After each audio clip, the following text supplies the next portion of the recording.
Welcome guys, BNVS fan notes doctor Soni palace आपका हार्दिक स्वागत करता है। Today we will discuss about ecology. मैंने पिछली वीडियो में अपलोड किया ताकि हम वात पित्त कफ त्रिदोष एंड त्रिगुण एंड अग्नि एंड पंचकर्म के बारे में हमने डिस्क्राइब किया। उससे ही अपन टॉपिक वात पित्त कफ एंड त्रिगुणास एंड त्रिगुण त्रिदोष। मेन बेसिकली दोष थे वो और तीन गुण जो हमारे बॉडी के अंदर तीनों गुण और त्रिदोष कौन कौन से हैं वो, उसके बेसिस पे मैंने एक वीडियो ली आपके लिए इकोलॉजी। ये हमारे लिए हेल्प होगी किसके अंदर, आप मान के चलो तो जब हम पढ़ेंगे ये तो चलिए क्लाइमेट्स के अकॉर्डिंग बॉडी के अंदर कौन सा गुण बढ़ता है, किस गुण का कौन सा गुण प्रकोपित होता है, किसका प्रशमन होता है, एंड कौन सा दोष बढ़ता है, कौन सा दोष का प्रकोपित संबंध किस गुण की वजह से क्या चेंजेस जो भी आएंगे बॉडी के अंदर अकॉर्डिंग टू द क्लाइमेट्स, वो हम आज की क्लास में डिस्कस करेंगे। ये भी हमारे बेसिक का ही पार्ट है PNC के अंदर, बट ये अलग से सेपरेट हमारे पास में टॉपिक है इकोलॉजी, हम उसके बारे में पढ़ते हैं। इकोलॉजी बेसिकली क्या होती है, परिस्थिति कि एट परसेंट आपकी कंडीशन क्या है। आप इकोलॉजी को क्या कह सकते हैं, कंडीशन। इकोलॉजी का मतलब होता है कंडीशन। इकोलॉजी एक साइंस है, it is a branch of science in which we study about the condition of climates. बाहरी आवरण और आंतरिक आवरण, structure of internally and externally both are structured in study in the above. Ecology is called ecology. Ecology sciences. Ecology में क्या होता है, परिस्थिति कि एट प्रेजेंट क्या कंडीशन, मैं यहाँ खड़ा हूँ तो यहाँ पर क्या कंडीशन है, यहाँ का एनवायरनमेंट क्या कहना चाहता है, मेरा एक्सटर्नली मेरी बॉडी के अंदर क्या क्या है, इंटरनली मेरे बॉडी के अंदर क्या क्या है, वो सारी जो स्थिति जिसको कंडीशंस कहते हैं वो अपन इकोलॉजी में पढ़ेंगे। तो बेसिकली गाइस क्या होता है, इकोलॉजी क्या होती है, टू टाइप्स में सब डिवाइडेड होती है। Ecology part 1 internal ecology, part 2 external ecology. Basically internally किसके से बेसिस होता है, माइंड एंड बॉडी।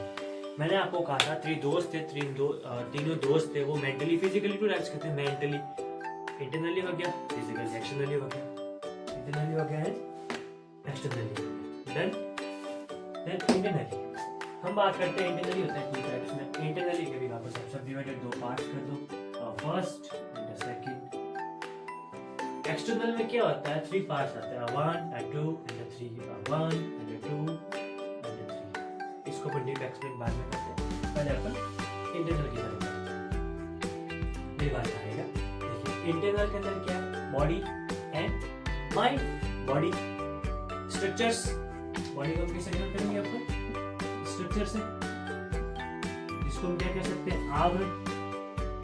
आवरण जो इंग्लिश मीडियम के गाइस है वो इस पे ज्यादा फोकस करें, इससे बॉडी मींस अपन हिंदी में जाएंगे तो बॉडी किसको कहेंगे, कुछ भी समझ लेंगे, समझने वाले बॉडी का मतलब क्या जाएंगे, शरीर। हाँ, शरीर को बॉडी कहा है यहाँ पर, लेकिन नहीं अपन को आवरण, बाहर का आवरण जो है हमारी बॉडी के अंदर क्या है वह आएगा इंटरनल। तो बॉडी एंड माइंड, मैंने कहा था body mentally and physically two types of dosas याद करो, मेंटल दोष और फिजिकल दोष। कोलैप्स करो, याद करो जल्दी, क्विक। मेंटल दोष कौन से है, फिजिकल दोष कौन से है। फिजिकल जो है बॉडी के अंदर आएंगे, बॉडी के 3 वात पित्त कफ, वात पित्त कफ। मेंटली सत्व रज तम। ये क्या है, ये क्या है, ये दोषास है, और इनको ये क्या कहेंगे,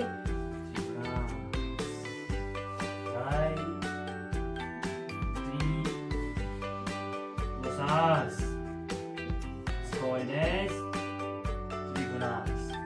इस 3 शरीर के दोष बराबर होंगे 3 शरीर के गुण।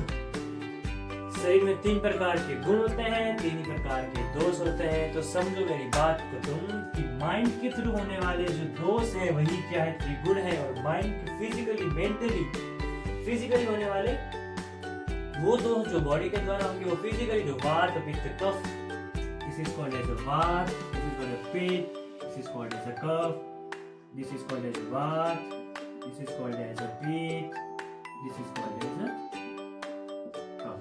कोशिश करें कि इनको टर्म्स को इंग्लिश में याद रखें आप, बाकी हिंदी तो अपने लिए रामबाण है।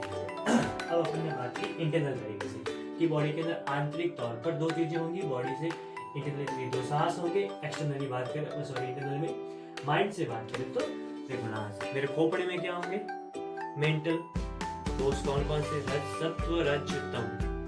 सात्विक, रासिक, तामसिक आहार के प्रकार। 3 टाइप्स ऑफ आहार, इसको त्रिगुणास, सात्विक आहार एंड देन त्रिदोषास। त्रिगुण त्रिदोष, ये हमने बात की इंटरनल। डन। अब अपन बात करते हैं एक्सटर्नल की तरफ बढ़ते हैं कि भाई अंदर से बॉडी तो बढ़ रही है और भैया बाहर से बढ़ा लो, नहीं तो सब गड़बड़ हो जाएगी, लोचा हो जाएगा। अब बात करते हैं एक्सटर्नल। एक्सटर्नल का मतलब क्या है? जियो फिजिकल।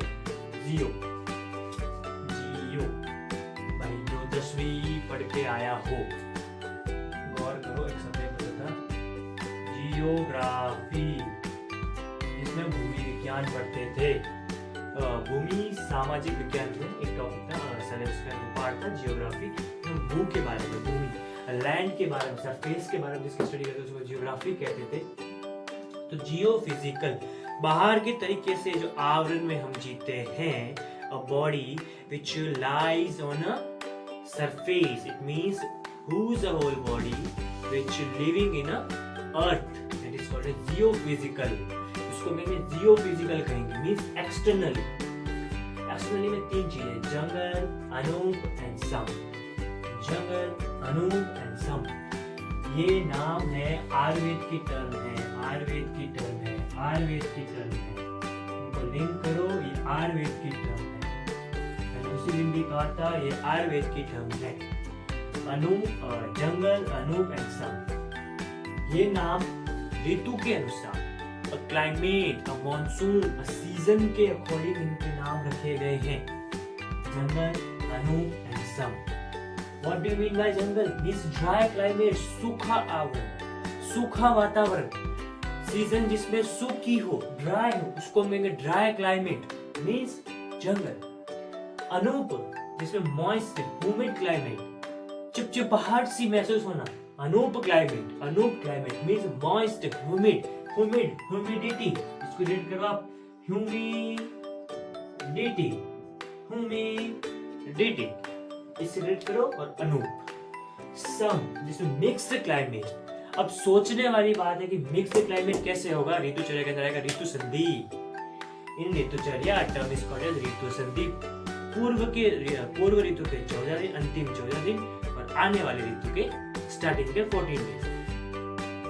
तो वो जब वो दोनों मिलते हैं, ऋतु संधि होती है, वह ऋतु संधि का मेन है इसको समावस्था।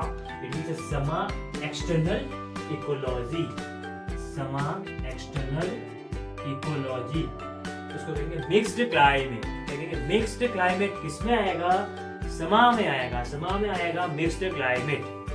अपन इन तीनों के अंदर ये बताएंगे कि इन तीनों वेरिएशंस के अंदर, इन तीनों क्लाइमेट्स के अंदर किन किन चीजों में कैसी फसल होनी चाहिए, कौन सी फसल होगी जो हमारे बॉडी के अंदर, मतलब फसल्स का मतलब यही होगा कि उन फसल से होने वाले जो सीड्स वगैरह जो होंगे हम उसको खाएंगे। तो हमारी बॉडी में किस क्लाइमेट के अकॉर्डिंग हमें किस किस टाइप की क्रॉप्स को एब्जॉर्ब करेगी हमारी बॉडी, हमें किस किस टाइप की क्रॉप को ईट करना है। फर्स्टली अगर मैं बात करूं, अपन जंगल की बात करें जिसमें कॉटन है, ग्राउंड नट्स है, बाजरा है, इन सब का हमें, इन क्रॉप्स को हमें ईट करना चाहिए। यदि मैं बात करूं एनिमल्स की, तो इनके अंदर कौन कौन से एनिमल्स होते हैं जो इन टाइप्स की क्रॉप के अंदर कह सकते हैं वो ईट ज्यादा करते हैं, मतलब कि सीजन के इन क्रॉप्स के सीजन के अकॉर्डिंग इस क्रॉप को ये ज्यादा एनिमल्स खाते हैं। कैमल्स है, शिप है, भेड़ है और ऊंट। रेनफॉल कितनी होती है सीजन में? ड्राई क्लाइमेट में 10 से 15 इंच रेनफॉल होती है। 10 to 15 inches rainfall in which climate? That is called as jungle climate. And then Anup climate means moist, humid, humidity, increasing humidity in an Anup climate. Anup climates में क्या आता है? A rice, a jute, a tea, a plant, a palm, a coconut. इस सब crops को हमें ईट करना चाहिए। क्रॉप्स मींस आप ये मत समझो कि उसको जड़ को उखाड़ खाया। अब उसके अंदर से मिलने वाले जो न्यूट्रिएंट्स है, उसके अंदर से मिलने वाले जो तत्व है, जो विटामिन, जो पोषण तत्व है, जो प्रोटीन्स, जो मिनरल्स, जो विटामिन, जो चीजें हमें उनसे मिलेगी उन क्रॉप से, उसको ईट करने के लिए हमने इस क्लाइमेट का नाम रखा है। अब इस क्लाइमेट के अंदर सबसे ज्यादा ईट करने में buffaloes and elephants, elephants and buffalo याद रखना, elephant and buffalo. Elephants her season में हर कुछ नहीं खाता है, बहुत स्पेसिफिक बात है। हाथी एक गाय या बकरी की तरह एनी टाइम नहीं चरता है, वो एक फिक्स्ड टाइम में फिक्स्ड मील लेता है, एक फिक्स्ड सीजन के अकॉर्डिंग, एक फिक्स्ड डाइट प्लान के अकॉर्डिंग हाथी चलता है। हाथी दिखने में मोटा होता है बट अंदर से मोटा नहीं होता। जो स्ट्रॉन्गनेस है, उसकी बॉडी बहुत हार्ड है, उसकी सरफेस बहुत हार्ड है, उसकी स्किन बहुत टफ है, but according to this because हाथी फॉलो करता है, हाथी फॉलोज अनूप क्लाइमेट एंड समय मिक्स्ड क्लाइमेट। मिक्स्ड क्लाइमेट में क्या होता है, व्हीट है, ज्वार है एंड वड़ा पे, ये भी एक फ्रूट का नाम है, क्रॉप का नाम है, जिससे निकलने वाला जो फ्रूट शीट होते हैं उसको ईट करनी चाहिए। इसके अंदर रेनफॉल 25 to 65 इंचेस होती है, बरसात की लोकेशन अनूप है, मॉइस्ट ह्यूमिडिटी। चिपचिपापन कब आएगा, जब बारिश होने के बाद में सूखा होने लगेगा, तब हम वर्ड देखेंगे चिपचिपाहट सी हो रही है यार, गर्मी को फैन चलाओ यार, एसी चलाओ यार, सब चिपचिपा हो रहा है। उसके अंदर बारिश होगी 70 से 270 to 200 इंचेस होने वाली बारिश अनूप में। तो ये जो मैंने बात बताई है आज की क्लास में कि भैया ये and this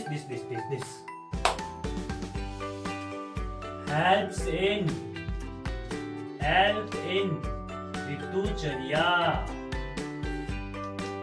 Noted my talk in ऋतुचर्या, ecology most wonderful key points, key language, key words in a ecology ऋतुचर्या। Okay guys, let's see my video and check it this learn this video because it's helping our in next स्वास्थ्य वर्तन topics in PNC first part help in ऋतुचर्या means रात्रिचर्या but mostly important in ऋतुचर्या because in ऋतुचर्या some वात व्याधि problems and पित्त व्याधि problems and कफ व्याधि problems in these वात पित्त problems जो भी होगी वो इसकी तरफ इजीली इसको कैप्चर करके उसमें डायग्नोसिस करने के लिए हमारे लिए इजी हो जाएगी। इकोलॉजी के अनुसार इंटरनली है या एक्सटर्नली है, तो उसको एक्सटर्नली होगा तो इस क्रॉप्स के अकॉर्डिंग उसका फूड ट्रीटमेंट बॉडी हील करवाएंगे, इंटरनली अपन त्रिदोषास एंड त्रिगुणास के तरफ बॉडी करवाएंगे। Okay guys, like share and comment and subscribe my YouTube channel, bell icon को जरूर प्रेस कर देना। Then the best of luck, पढ़ो जीते रहो। Thank you.